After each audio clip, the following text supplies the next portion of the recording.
সকলকে আমার take YouTube চ্যানেলে স্বাগতম এবং সালাম। আমি আমার ল্যাপটপে হার্ড ডিস্কের স্থলে এসএসডি কার্ড ব্যবহার করব বলে ঠিক করেছি, কারণ প্রথাগতভাবে হার্ড ডিস্কের চেয়ে এসএসডি অনেক ফাস্ট হওয়ার যথেষ্ট কারণ আছে বইকি। কারণ এসএসডি তে হার্ড ডিস্কের মতো ডিস্ক বা চাকতি নেই, যার ঘূর্ণন গতির উপরে কম্পিউটারের গতি অনেকাংশে নির্ভর করে।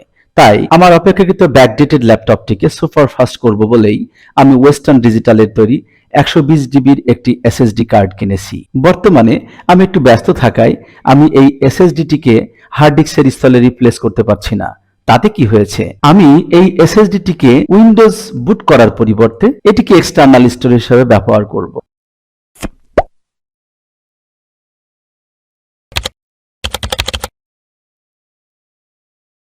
উইন্ডোজ বুটিং কিংবা এক্সটার্নাল স্টোরেজ যাই বলে থাকেন না কেন, ফার্স্ট টাইম ইউজ করলে প্রত্যেকটা ডিস্কেই ইনভিজিবল দেখায়, কারণ এটি এট দ্য ফার্স্ট হ্যান্ড ইউজে এটি র স্টোরেজ হিসেবেই থাকে। এটিকে প্রথমে সিস্টেমে ইনিশিয়ালাইজ করে নিতে হয়। দেখুন, আমার এই এসএসডিটিকে আমি SATA কেবল কনভার্টারের মাধ্যমে ল্যাপটপে সংযোগ দেওয়ার পরেও এটি স্ক্রিনে শো করছে না। তো এখন আমাদের করণীয়, প্রথমে আপনি আপনার কম্পিউটারের স্টার্ট বাটনে ক্লিক করুন, সার্চ বারে গিয়ে লিখুন ডিস্ক ম্যানেজমেন্ট, নিচে ক্রিয়েট এন্ড ফরম্যাট ডিস্ক অপশনটি ভিজিবল হলে তাতে ক্লিক করুন। ডিস্ক ম্যানেজমেন্ট উইন্ডোটি আসার সাথেই যদি অতিরিক্ত কোনো পপ আপ উইন্ডো আসে তবে কেটে দিয়ে মূল উইন্ডোতে চলে আসুন। এখানে এসে নিউ ডিস্ক বারের উপরে রাইট মাউস ক্লিক করে প্রপার্টিতে গেলেই এসএসডি ডিভাইসটি কম্পিউটারের সাথে সত্যি কানেক্টেড রয়েছে কিনা তা এখানে দেখে নিন। দেখতে পাচ্ছেন আমার এই এসএসডিটি এখানে ভালোভাবে ভিজিবল রয়েছে।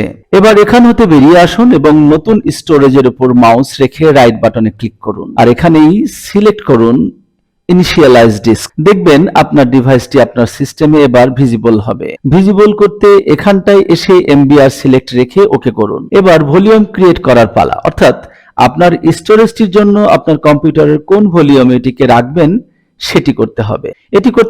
এটি করতে পুনরায় আপনার কম্পিউটারের স্টার্ট বাটনে ক্লিক করে সার্চ বারে গিয়ে লিখুন ম্যানেজ ডিস্ক এন্ড ভলিউমস। সেটিতে ক্লিক করলেই আপনি সেটিংসে চলে যাবেন। এখানে স্ক্রল করে নিচে চলে আসুন। এখানে আপনি স্টোরেজটিকে আনঅ্যালোকেটেড অবস্থায় পাবেন। এখানে ক্লিক করুন।